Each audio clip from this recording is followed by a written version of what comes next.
Esta cooperativa tiene una gran historia y esta historia está hecha de muchas voces.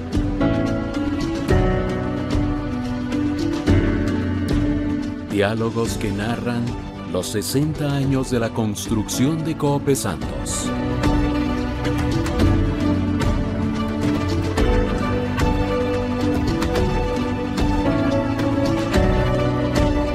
Diálogos desde los orígenes.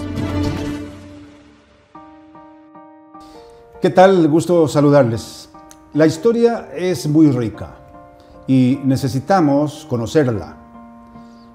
Tenemos que resguardar nuestra identidad recordando los orígenes de las cosas. Por eso, este Diálogos de los Orígenes, en el marco de los 60 años de Cope Santos RL, tiene ese objetivo. Y nos agrada muchísimo recibir aquí, en esta casa, a personas que nos ayudan a consolidar el conocimiento, la memoria y, por supuesto, la identidad.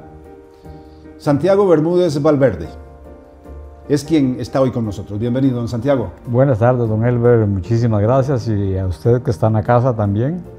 Esperamos contribuir en algo con el proyecto que están realizando actualmente. Claro que sí, sabemos que sí. Porque usted forma parte de la historia de esta casa en una etapa inicial con el desarrollo de todo lo que era la infraestructura ya de la cooperativa empezando a manifestarse físicamente.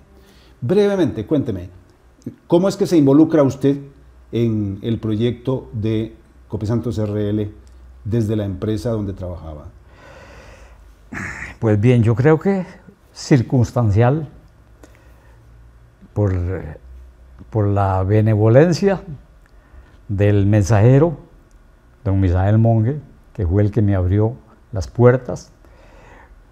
Una familia bastante pobre, muy numerosa, bastante pobre, vecinos, a 50 metros de distancia vivíamos don Misael y nosotros. Perdón, ¿su familia había venido aquí de mucho tiempo atrás? Oriundos de Tarrazú. Bueno, mi papá y todos sus hermanos nacieron en Desamparados, migraron para acá como en 1875 por ahí. Forma parte de toda esa migración del área urbana. Del descubrimiento y conquista de los valles de Los Santos. Es correcto. Entonces, él le habló a mi mamá que había oportunidad para un trabajito. Ni lerdo ni perezoso. El día siguiente, a las 7 de la mañana, estaba yo tocando la puerta de la oficina de don Misael. ¿Y en qué consistía el trabajo que le estaban planteando? Estaban necesitando un bodeguero para trabajar con Edica, que era la empresa contratista. Y bueno, se hizo.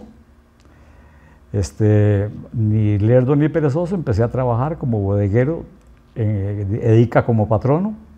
Las instalaciones de Edica estaban detrás de las oficinas de Cope Santos, ahí en ese potrero. Empezar a memorizar los nombres de los herrajes, de los materiales que se ocupaban, a conocer a la gente que venía de los contratistas y a estar puntualmente a las 5:30 para despachar cuadrillas a las 6 de la mañana. Eran 4 cuadrillas de construcción. ¿También personas locales? No, mayormente eran de Cartago, San José. Sí habían peones, que principalmente los peones eran los que se encargaban de hollar para sembrar los postes. Esa era la gente local. La otra gente tenía un poco más de capacitación, entonces tenían otro rango. Ya venían de otras experiencias. Sí, señor. Pues sí, ahí empecé con Edica en 1967, como en junio del 67. Terminé con Edica en febrero de 1969. Me ofrecieron irme para Nicaragua, pero yo tenía miedo en ese tiempo. Oír el nombre de Somoza era terrible. Sí, claro. Y no, me quedé, volví otra vez a mi oficio antiguo, que estaba juntando café. Y en eso se me informó que me presentara porque habían despedido al bodeguero oficial que tenía Cope Santos. Reinicié mis labores como... Pero ya en la empresa, ya en la cooperativa. Ya con Cope Santos, sí. Y dígame una cosa, ¿A dónde iban esas cuadrillas para empezar a desarrollar la red de la cooperativa? ¿Usted recuerda los lugares por donde empezaron a desarrollar la red? Sí, yo recuerdo que Santa María de Dota, yo recuerdo que yo empecé en Santa María de Dota. Incluso me tocó que acompañar a un chofer a llevarles material porque se les había agotado. Entonces estaban empezando a lo que llaman el Cuesta de los Quemados, ¿verdad? Por ahí. Pero los primeros postes, tengo entendido, fue San Lorenzo de Tarrazú, donde se instalaron los primeros postes. San Lorenzo para acá, para San Marcos, porque San Carlos se electrificó posteriormente. San Carlos está para adentro de San Lorenzo. Y bueno, luego siguió la ruta aquí, rumbo hacia San Pablo, hasta llegar a Frailes de Desamparados. Cuando terminamos aquí, nos trasladamos a Frailes porque los caminos eran terriblemente malos, ¿verdad? Lodosos, totalmente lodo. Ahí estuvimos 6 meses, más o menos, y se terminó el área que había que abarcar ahí, y de ahí a Vuelta de Jorco a Cerrí, que fue mi tercer campamento. Mi pueblo natal. Sí, señor. Ya ahí ya había un poco más de ampliación en el número de cuadrillas, porque ya había cuadrillas solamente sembrando anclajes, otras cuadrillas sembrando postes, otras poniendo las varillas que llamaban de conexión a tierra y las instalaciones a los transformadores. O sea, ya había división de funciones y de reunirse todos los días, de reunirse con el maestro de obras. Para ver el plan del día. Para ver el plan del día y qué se había hecho en tal parte, para darle el visto bueno. Después había que reunirse con el ingeniero del ICE, que es el que venía a inspeccionar la calidad del trabajo. Mantener los estándares de calidad. Es correcto, sí señor. Me acuerdo que era un ingeniero topógrafo, pero cumplía doble función. Él era especialista en topógrafo para ir estaqueando por dónde era que vio el posteado. Y ¿cómo se llama? Atender a las quejas de los que no permitían que les pasara por... ¿Hubo dificultades de ese tipo? Siempre hay personas como que se sienten... Sí hubo, pero mayormente yo siempre rescaté ese detalle. La apertura de la gente. Eran muy pocos los berrinchosos los que se oponían. Ajá. Porque en realidad no había daño. Era el paso mientras se levantaban los alambres y punto. Claro. Allá de vez en cuando un hueco para sembrar un poste, un anclaje. Pero no, hubo mucha apertura, mucha colaboración, fue lo que yo percibí. Aún con mi escasa edad que tenía, yo valoraba ese detalle. Era muy joven, ¿verdad? No había oposición. Sí. Había lugares como el lado de Tabarcia Mora, donde sí recuerdo que hubo reacciones. ¿Por qué? Potreros y seguro le tienen algún valor diferenciado para ellos. O sentían que no entendían muy bien cuáles iban a ser los beneficios finales. Dígame una cosa, don Santiago, yo me imagino que aprovechaban al máximo el verano, porque el invierno en estas faldas y estos cerros debe ser terrible, un martirio. Terrible, absolutamente. Para gente que está en el campo y volando pala y pico y jalando cables. Y en ese tiempo se puede decir que llovía, que llovía, era tormenta. Entonces sí, claro que eso se daba quizás en todas las actividades. Imagino yo que el agua, la lluvia se convierte como en un agente negativo para el avance de los proyectos. Pero sí, efectivamente, eso sí, la gente trabajaba. Eso sí, porque la alta administración era muy exigente en ese sentido. Yo recuerdo aquellos que les gustaba la guitesapo, sí. Ellos no soportaban ese. A sacudirlos. A sacudirlos, sí. Pues. Recuerdo aquí por Quebradillas de Dota voy a irle metiendo así un trabajador que era muy bueno, pero le gustaba mucho el guarito. Un lunes amaneció de goma y mientras estaban trabajando él ya no pudo más y se fue a sombrear, a dormir un rato bajo la sombra. Rapidito escuchamos los gritos del muchacho ese. Ese día yo fui con un camión, con un pick-up a llevar materiales y oímos los gritos y era que lo había mordido una toboba en la espalda, lo mordió, se acostó encima de la toboba.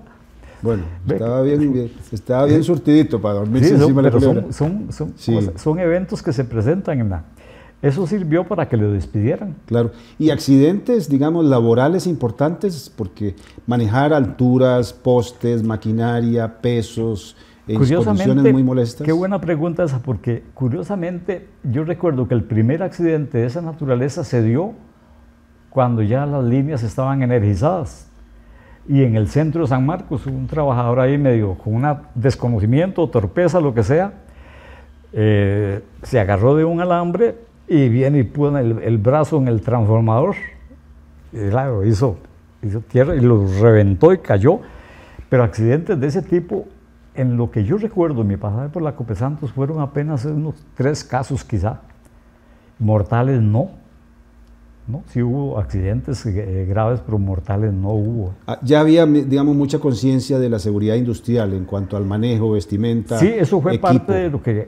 parte de eso, incluso a nosotros ahí, trabajadores de oficina, digámoslo así, se nos impartía cursos de seguridad industrial. Yo tengo un certificado de esos cursos. Me tocó recibir como unos 3 cursos con el Instituto Nacional de Seguros y con la Unión de Cooperativas en el Departamento de Seguros. En ese sentido sí era muy exigente. Nada de combustible dentro de las bodegas, todo eso estaba afuera. Sí, don Misael en eso fue muy celoso, porque eso significaba riesgos humanos y riesgos obviamente materiales, cuantiosos. Entonces en ese sentido sí tuvo depósitos de combustible, pero fuera de las instalaciones. ¿Y termina usted haciendo su vida asociado con el trabajo con la cooperativa? Sí. ¿O es un periodo relativamente corto? Vamos a ver, yo, como le decía al principio, yo llegué a la Copesantos apenas con el papelito del diploma de la escuela. Ajá. En el 75 ya tenía mi bachillerato, estudiaba después de la jornada laboral, iba a estudiar por la noche, obtuve ese título y ya ejerciendo como auxiliar de contabilidad, sin conocimiento técnico, nada más la experiencia que iba adquiriendo, porque yo me iba por las tardes a ayudarles a las oficinas, a ver qué les puedo ayudar, pues ya claro. Yo terminaba mi trabajo. Entonces me empecé a relacionar con la contabilidad, con el debe, con el haber y todas estas cosas. Los numeritos que saltan y hay que saber dónde están. Exactamente, sí. Yo recuerdo que los listados de la facturación eléctrica eran a máquina, listados inmensos a volar tecla y la sumadora, no la sumadora, sino aquellas de manilla. De manilla. Sí, ajá. Para hacer las sumas, preparar el listado y llevarle al tesorero, los tesoreros rurales que habían en cada pueblito, un tesorero que era el que cobraba la factura eléctrica. Entonces, dentro de la misma cooperativa usted tuvo oportunidades de desempeñar otras funciones, habiendo empezado literalmente desde abajo. Correcto, sí. Y tuve la oportunidad también, se me presentó por enfermedad de lectores de medidores, de ir a leer medidores, acompañar a don Elías a entregar convocatorias a los asociados para las asambleas. Es decir, sí, desempeñé en varias funciones. Y yo creo que no fui tan malo empleado, puesto que gracias a Dios yo estaba sacando conclusiones que posiblemente sí merecí alguna sanción en algún momento en mi vida, pero de expediente no apareció nunca una amonestación. Sí tuve amonestaciones verbales y las merecía, yo reconocí siempre que sí las merecía. Algún error, algún zafis que tuvo uno en la vida, pero gracias a Dios nada que me haga avergonzarme ante la comunidad. Sí, en ese sentido, gracias a Dios. Y más bien eso hoy da testimonio también su vida de que fue así, su paso por el trabajo en la cooperativa, y eso nos satisface muchísimo porque es también otra parte de su rostro que es bueno que conozcamos en estos capítulos de lo que hemos llamado Diálogos desde los Orígenes en el 60 aniversario de Copesantos. Vamos a ir a hacer una pausa y venimos con la segunda parte con este diálogo con usted, don Santiago Bermúdez Valverde. Ya regresamos.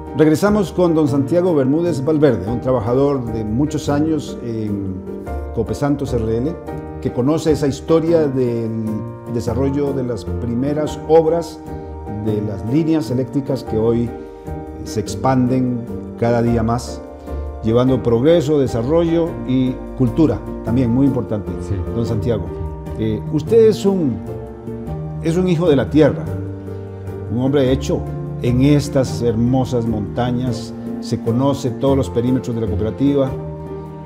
A lo largo de esta vida, que ha sido tan provechosa y tan llena de honestidad y de trabajo, ¿cómo ha visto el desarrollo de esta región y de estos pueblos, habiéndolo conocido usted prácticamente a oscuras? Y ahora lo ve vibrante. ¿Qué nota? ¿Qué ve? ¿Qué siente? ¿Qué ha cambiado más allá de lo que es evidente, de lo que está a los ojos? Tempranito estuve en San Marcos y me hicieron una pregunta muy parecida en otras, una persona sin la preparación en la materia, pero me la orientó hacia ahí. Y yo le dije, mire, habrá gente que no le guste, gente que no le parezca, pero esta zona salió de ese estancamiento gracias a la electrificación rural. Definitivamente, desde la salud, el bienestar, la posibilidad hasta de estudiar de noche como tuve yo la oportunidad. Yo saqué mi bachillerato estudiando por la noche, saqué mi título de contador estudiando por la noche después de la jornada laboral, y eso me abrió las puertas para ir a estudiar a la universidad, donde saqué mi título también de contador público. Quiere decir que el surgimiento en el comercio, los beneficios de café, la fuente del desarrollo de esta zona, los colegios, escuelas, yo se lo atribuyo, ese cambio que hubo en 50 años a Copesantos RL. ¿Y qué se siente si además de eso usted fue un artífice de que eso ocurriera? Porque materialmente en sus manos estuvieron las cosas que permitieron que eso fuera desarrollándose. Un poquito, y algún poquito tengo que haber contribuido yo, porque yo fui a pasar, antes de empezar a meter la corriente eléctrica a Tabarcia de Mora, conocí Tabarcia, y los caminos eran igual, el subdesarrollo era igual. Es que la ruralidad de toda el área abarcada por Copesantos era uniforme.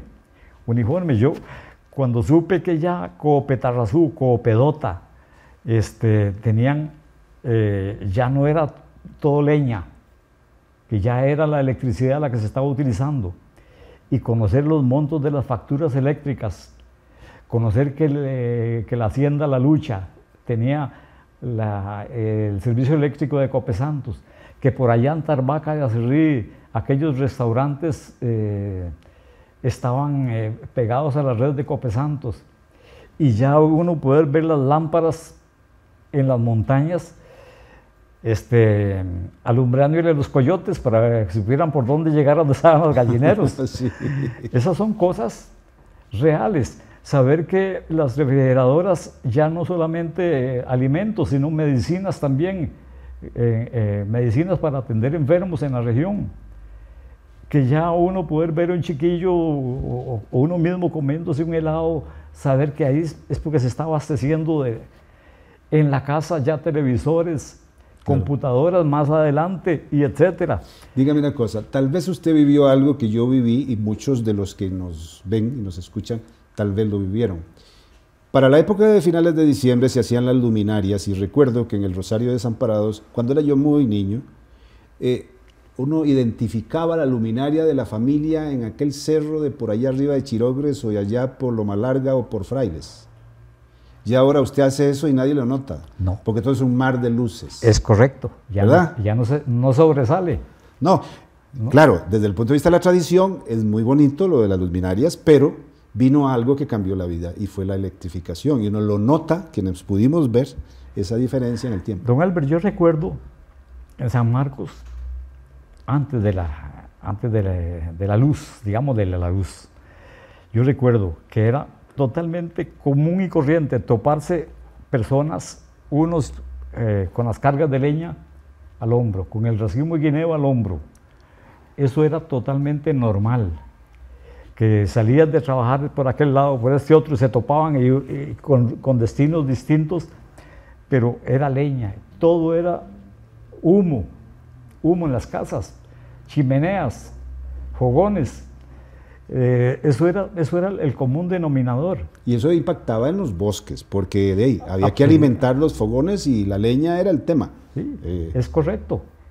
Entonces, yo creo que, y sostengo, por eso don Misael Monge, muy sabiamente, en aquellas épocas, la peleaba con Arecep por obtener tarifas diferenciadas para ciertos sectores productivos, para un trapiche, para una fábrica de bloc, para riego, donde tenían ganado lechero. Ajá. Pero peleaba con la Arecep por lograr esas diferenciaciones en las tarifas, aunque hubiera que castigar a otros, ¿verdad? Pero pensando siempre en el sector productivo. Entonces, tal vez no todo el mundo tuvo la oportunidad de darse cuenta de esos detalles, talleres industriales, porque supo que la electricidad era para sacarle provecho, para el bienestar común. Entonces, yo por eso, habrá quien crea que yo soy un adulador de don Misael, y no, es un que le reconozco. Y vino don Elías y le siguió los pasos con la misma sabiduría. Y otro detalle que yo rescato ahí fue la calidad de las personas que ocuparon cargos como directores del consejo, del comité de vigilancia, del comité de educación, donde predominaba la confianza. Y en este sentido, don Santiago, hay algo que, ahora que menciona usted a don Misael, en un momento que lo tuvimos en algunos capítulos anteriores aquí, dijo algo que para mí es clave de la ética del funcionario y del ciudadano, y es siempre diga la verdad. Y nos decía que, bueno, parte de su trabajo a lo largo del tiempo fue siempre decirle la verdad a la gente. Sí. ¿Verdad? Sí, sí. Con respeto y tal, pero decir la verdad, nunca mentirles o engañarles para obtener otro beneficio. Y pareciera que esa fue como parte de la característica de su gestión en su época, que también, digamos, lo adoptaron los trabajadores de la cooperativa. Sí. Con mi familia yo lo he hablado, y algunas personas de confianza. No es que todos fuimos santos, que fuimos arcángeles, no. Es muy probable, y yo reconocí, posiblemente yo incurrí en algunas cositas que me hice merecedor de sanciones, pero yo vi pasar por las sesiones, por las reuniones a directores, amas de casa, policías, el pulpero, maestros, maestras, ingenieros de diferente temática. Y no hubo, yo no recuerdo hechos dolorosos, ¿verdad? Yo no recuerdo hechos dolorosos. Y sí hubo, yo recuerdo que en mi época hubo 2 personas que fueron así, cortados de raíz. Usted se va. Un director y un trabajador que incurrieron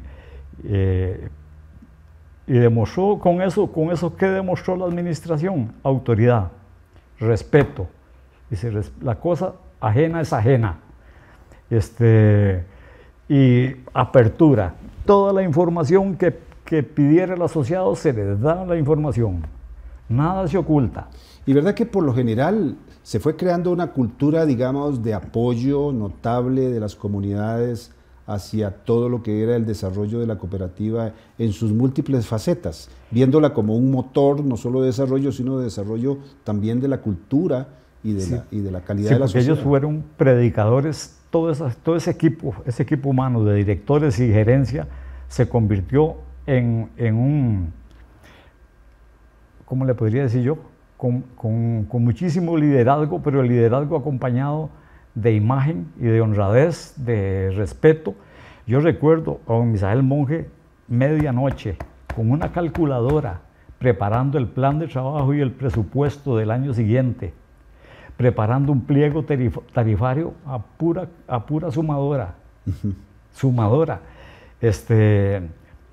Y lo recuerdo como lo mencionaba hace un ratito, cuando me llegó a buscarme para que le viniera a abrir la bodega y sacar fusibles para ir a el gerente reparando una línea eléctrica bajo la lluvia, y yo de carajillo ahí medio acompañándolo nada más y sosteniendo una pértiga altísima y pesada en un hueco hasta lograr restablecer el servicio eléctrico, porque Rodeo se quejaba que estaba sin corriente y las cuadrillas no estaban porque andaban en otras zonas. La tecnología que había disponible no era la que tenemos hoy día, de que automáticamente se reconecta solo. Sí, o se redirige. Se quemaba el fuse, había que ir a cambiarlo. Entonces, de toda la zona había llamadas telefónicas, quejas de que tenemos tantos días de no tener corriente. Esas cosas yo siempre las rescato, porque el gerente bajo la lluvia, haciendo una reparación de esta, no, es que se vivió época. Y eso marca una diferencia importante entre administrar nada más, como hacen alguna gente, cree que gobernar o que cree que llevar adelante una empresa es simplemente administrarla. No, sí es administrarla, pero es distinto liderar, muy distinto liderar. Es mucho más que administrar. Es inspirar a la gente, es entender a la gente, es saber en qué actividad está y cómo es el derrotero para el beneficio del mayor número de personas. Por eso era que uno llegaba a una asamblea y era aquel respeto a don Misael. Las asambleas había debate, pero había consenso. No había mala crianza, no había enojos, no, y se justificaba por qué se aumentaba la tarifa. Es porque era necesaria. El gerente está informado de los cambios que tienen que venir dándose en tecnología para mejorar el servicio. ¿Acaso volvimos a tener el eterno problema que vivimos por años de que se iba la corriente 1, 2, 3 veces en la misma noche? No, es que esas cosas tienen un peso muy importante. Eso va ganando la credibilidad ya no solo el asociado, los usuarios en general. Yo recuerdo que antes, puta Cope Santos, y claro, llega el empacho, la gente llega al momento en que se empacha de que tanta, y eso había que pararlo. ¿Y cómo se paraba? Con tecnología. ¿Y cómo se lograba la tecnología? Con tarifa. Claro, definitivamente. Una historia muy rica, muy valiosa y muy viva, muy personal también la suya, que le agradecemos montones que nos haya compartido en este capítulo de nuestros diálogos desde los orígenes. Don Santiago. Pues yo les agradezco que todavía me hayan seguido tomando en cuenta. Yo sé que no he dicho una sola mentira, todo lo que he contado lo viví, y tuve, gracias a la dicha de compartir con personas que para mí siguen siendo baluartes, incluso los directores que ya murieron, otros que ya no. Yo guardo un profundo respeto por el padre Calderón, ya fallecido, don Edwin Romero todavía vivo, don Martín Mora Garbanzo, don Carlos Jao ya fallecido, etcétera, que don Luis Carlos Elizondo, don Claudio Ureña, Chinchilla Santa María de Dota, don Leovigildo Vargas Alfaro del ICE, el ingeniero Arnaldo Ambrosio del ICE.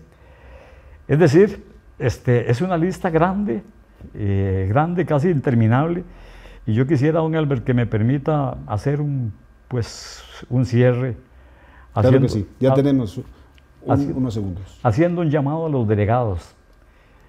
Los delegados debemos de aprender. Yo soy delegado en este momento, es lo último, y espero cerrar mi capítulo, mi libro con Cope Santos en la última asamblea. Ya estoy tramitando para desafiliarme y traspasarle el derecho a un hijo mío. La cooperativa hay que rejuvenecerla en todos los aspectos. El delegado debe informarse más. Nosotros necesitamos una cooperativa proactiva, informarse más y saber debatir, aprender a debatir, a reclamar sus derechos en una asamblea, porque el estatuto es la ley que rige a una cooperativa. Yo insisto mucho en eso. Y los principios cooperativos para mí sagrados todos, pero el del principio de libre adhesión y de control democrático son estratégicos. Esa es la vida jurídica de la cooperativa. Muchas gracias. Cierro con por ese mensaje. Sí, con ese mensaje. Sí. Muy bien. Vale para los cooperativistas, pero también para los ciudadanos. Muchísimas gracias, don Santiago, por acompañarnos. Gracias a ustedes por acompañarnos en este capítulo de Diálogos desde los Orígenes, en el marco del 60 aniversario de Coopesantos RL. Nos vemos próximamente.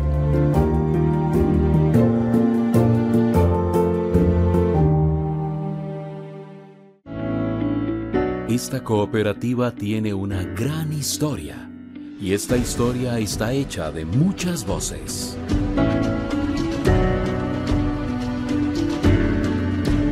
Diálogos que narran los 60 años de la construcción de Coopesantos.